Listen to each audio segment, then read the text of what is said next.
Students, आज के ई lecture में आप सभी का स्वागत है। आज हम पढ़ेंगे काइनेटिक थ्योरी ऑफ गैसेस, गैसों का अणुगति सिद्धांत। लास्ट लेक्चर में हमने पढ़ा था gas laws, Boyle's law, Charles law etcetera. लेकिन वो जो सभी नियम थे वो सभी प्रायोगिक तथ्यों पर आधारित थे, उनका कोई सिद्धांतिक आधार नहीं था। और गैसों का जो अणुगति सिद्धांत है उसने उन नियमों के लिए भी सिद्धांतिक आधार प्रस्तुत किया। तो गैसों के अणुगति सिद्धांत से हम उन नियमों को भी प्रूव कर सकते हैं। इस सिद्धांत को सबसे पहले मैक्सवेल, बोल्ट्जमैन, केल्विन, वॉन डर वाल आदि कुछ साइंटिस्ट ने डेवलप किया था और उसके कुछ इम्पॉर्टेंट पोस्टुलेट्स दिए थे, प्रमुख अभिग्रहित दिए। तो सबसे पहले हम लेते हैं गैसों के अणुगति सिद्धांत के प्रमुख अभिग्रहित कौन कौन से हैं। इस थ्योरी में यह बताया गया कि प्रत्येक गैस सूक्ष्म कणों से मिलकर बनी होती है, जिन्हें हम क्या कहते हैं, मॉलिक्यूल या अणु कहते हैं। और ये अणु इतने सूक्ष्म होते हैं कि इनका वास्तविक आयतन गैस के कुल आयतन की तुलना में नगण्य मानते हैं हम।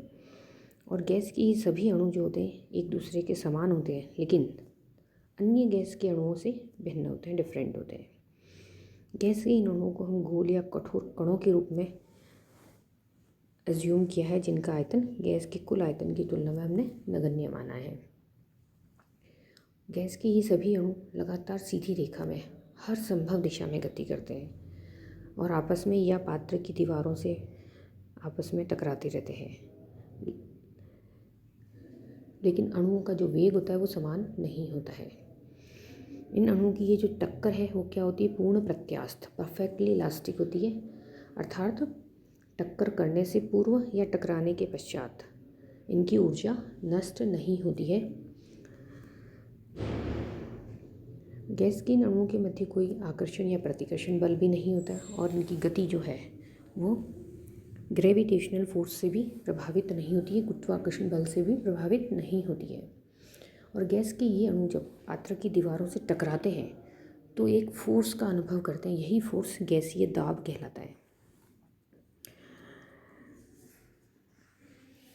और इन गैसों की जो समस्त अणुओं की औसत गतिज ऊर्जा होती है उसके मान को हम गैस के परम ताप के समानुपाती मानते हैं। गैस के अणुओं की जो औसत गतिज ऊर्जा है उसका मान गैस के परम ताप के समानुपाती होता है। और गैस के अणुओं की जो ऊर्जा और वेग है वो समान नहीं होते हैं, तो इसका हम औसत वेग या औसत ऊर्जा से कंसिडर करते हैं। तो ये कुछ पोस्टुलेट्स है जिसके आधार पर फिर इन्होंने गैसों के अणुगति सिद्धांत का समीकरण दिया और उसका डेरिवेशन दिया। तो हम उसका डेरिवेशन लेते हैं, derivation of kinetic equation for gases. तो इसमें हम ये अज्यूम करते हैं कि कोई एक घन के आकार का बॉक्स है जिसमें कोई भी गैस भरी हुई है और उस बॉक्स के प्रत्येक भुजा की लंबाई L सेंटीमीटर है। कोई भी भुजा अगर हम लेते हैं तो वो L सेंटीमीटर उसकी लेंथ है। इस गैस को जो हमने भरा है उसमें विद्यमान अणुओं की जो कुल संख्या है वो स्मॉल n है। प्रत्येक अणु का जो द्रव्यमान है वो m ग्राम है और अणुओं का जो माध्य वेग है या वेग है वो Vx सेंटीमीटर प्रति सेकंड है। अब माना कि एक अणु हम कंसिडर करते हैं जो कि इस बॉक्स में किन्हीं दो दीवारों सपोज A और B के बीच में गति कर रहा है, तो वह बार बार वॉल A और B के मध्य गति करते हुए कभी A वॉल से टकराता है तो कभी B वॉल से टकराता है। लेकिन चूंकि अणु पूर्णतया इलास्टिक है, अतः क्या होगा, वॉल A से टकराने से पहले और टकराने के बाद भी उसका जो वेग है वह तो वही रहेगा, लेकिन उसकी दिशा जो है वो परिवर्तित हो जाती है, विपरीत हो जाएगी। यानी A से टकराने पर अगर उसका वेग Vx सेंटीमीटर प्रति सेकंड है तो B से टकराने में उसका वेग क्या हो जाएगा, -Vx सेंटीमीटर प्रति सेकंड। तो दीवार A पर इस एक अणु द्वारा टक्कर मारने से पूर्व का संवेग हम निकाल सकते हैं। तो टक्कर मारने से पूर्व का संवेग कितना हो जाएगा, m multiplied by Vx, mVx। और टक्कर मारने के पश्चात जो मोमेंटम है वो क्या हो जाएगा, m into -Vx equal to -mVx। तो इन दोनों से हम संवेग में परिवर्तन, चेंज इन मोमेंटम निकाल सकते हैं। तो प्रत्येक टक्कर के लिए चेंज इन मोमेंटम कितना होगा, टक्कर मारने से पूर्व का जो संवेग है माइनस बाद का संवेग। तो पूर्व का संवेग है mvx माइनस बाद का संवेग है माइनस mvx। तो ये हो जाएगा माइनस माइनस प्लस 2mvx। तो क्या हो गया, प्रत्येक टक्कर में जो संवेग में परिवर्तन है वो कितना आ जाएगा, 2mvx। अब वॉल ए और बी के मध्य की दूरी कितनी है, l सेंटीमीटर। अतः क्या होगा, एक टक्कर के बाद दूसरी टक्कर लगाने के लिए अणु को कितनी दूरी तय करनी पड़ेगी, 2l सेंटीमीटर। और हमारा वेग है कितना, vx सेंटीमीटर प्रति सेकंड, यानी कि vx सेंटीमीटर दूरी को ये 1 सेकंड में तय करता है। तो 2l दूरी को तय करने में इसको कितना समय लगेगा, 2l/vx, यानी कि एक टक्कर में लगने वाला समय हो गया 2l/vx सेकंड। तो हम इससे टक्कर की संख्या निकाल सकते हैं कि एक सेकंड में होने वाली टक्करें कितनी होगी, vx/2l। और संवेग में परिवर्तन हमें पता है कि एक टक्कर में होने वाला संवेग में परिवर्तन कितना है, 2mvx। तो इन दोनों से हम एक सेकंड में एक अणु द्वारा दीवार ए पर होने वाला संवेग में परिवर्तन निकाल सकते हैं। वो कितना होगा, equal to 2mvx multiplied by होने वाली टक्करें vx/2l। तो ये आ जाएगा mvx²/l। तो एक सेकंड में एक अणु द्वारा दीवार ए पर होने वाला संवेग में परिवर्तन कितना आ गया, mvx/l। अब यह अणु दीवार ए से टकराने के पश्चात किससे टकराएगा, दीवार बी पर टकरा रहा है, तो उसका भी हम संवेग में परिवर्तन कितना होगा, इतना ही होगा जो दीवार ए पर है।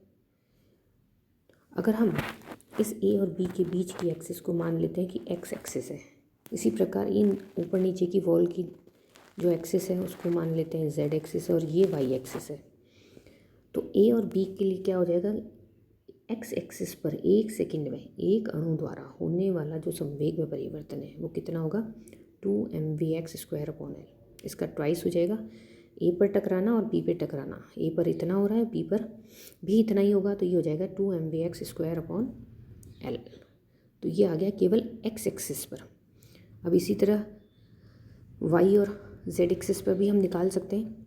जेड वाई एक्सिस पे हो जाएगा 2mvy²/l और जेड एक्सिस पे कितना हो जाएगा, 2mvz²/l। तो इस पूरे बॉक्स में जो है एक अणु द्वारा एक सेकंड में होने वाला जो संवेग में परिवर्तन है वो कितना होगा, तीनों एक्सिस का हम ऐड कर देंगे, इक्वल टू हो जाएगा 2mvx² plus 2mvy² plus 2mvz²। तो change in momentum equal to हो जाएगा 2m/l कॉमन आ जाएगा और ये आ जाएगा vx² plus vy² plus vz²। अब इस vx² plus vy² plus vz² को हम कहते हैं रूट मीन स्क्वायर वेलोसिटी या vrms, ठीक है, वर्ग माध्य मूल वेग। तो ये हो जाएगा μ² इक्वल टू दिस। तो हम इसको रिप्लेस कर देंगे रूट मीन स्क्वायर वेलोसिटी। तो संवेग में परिवर्तन हो जाएगा 2m/l इंटू vrms² या v²। अब इस बॉक्स में अणुओं की कुल संख्या कितनी है, n है। तो पूरे बॉक्स में विद्यमान अणुओं के लिए संवेग में जो परिवर्तन है एक सेकंड में होने वाला वो हो जाएगा 2mn v² divide by l जी। अब हम जानते हैं कि एक सेकंड में होने वाला जो कुल संवेग में परिवर्तन है उसे हम क्या कहते हैं, बल। संवेग में परिवर्तन की दर क्या कहलाती है, बल, फोर्स कहलाती है। और इकाई क्षेत्रफल पर लगने वाला जो बल है वो कहलाता है दाब, प्रेशर P। तो ये जो टर्म है ये संवेग में परिवर्तन की दर है, तो ये किसके बराबर हो जाएगी, बल के बराबर है। तो force F equal to 2mn μ²/l और दाब बराबर होता है फोर्स अपॉन एरिया। तो फोर्स तो ये निकाल लिया हमने। अब इस बॉक्स का हम एरिया निकालेंगे। अब क्योंकि क्यूब में 6 वॉल्स हैं तो इसके प्रत्येक दीवार का एरिया कितना होगा, l²। तो बॉक्स का एरिया आ जाएगा 6l²। तो P इक्वल टू हो जाएगा 2mn v² upon l multiplied by 1/l²। जो कि बराबर हो जाएगा P equal to 1/3 mn v² अब ये जो L क्यूब आया है, L क्यूब किसके बराबर होता है? घन का आयतन V के बराबर होता है।